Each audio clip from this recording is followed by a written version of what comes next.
So what I went ahead and did is remove this relay, attach the new relay, reattach the wires, and now, do that. So that's in service mode. If it's in auto, it won't do that. Service personnel put it in service, and then you can test the relay that way. So everything's good.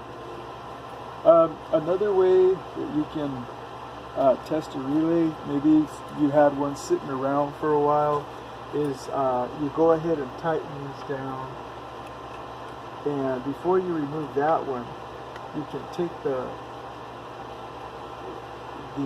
terminal off. You tighten these down so you're getting good contact, and then you go ahead and switch it on. And basically what happens within here, the mechanism that's inside here, the coil, will move the electricity that's going from A to B. So there's a wire coming in here that's hot, delivers the electricity here, another hot.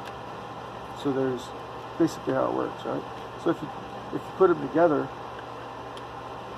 go ahead and connect it. You can test it for continuity.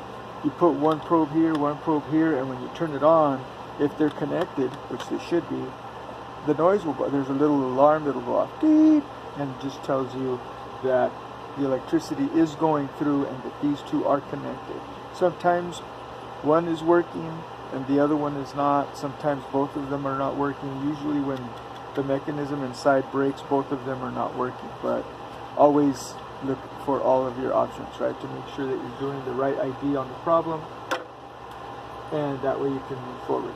So I hope you found value in this. If you have any questions, you can get a hold of me at cvpoolservice@gmail.com. Email me questions. My website is cvpools.com, www.cvpools.com. Thank you for watching. Have a great day.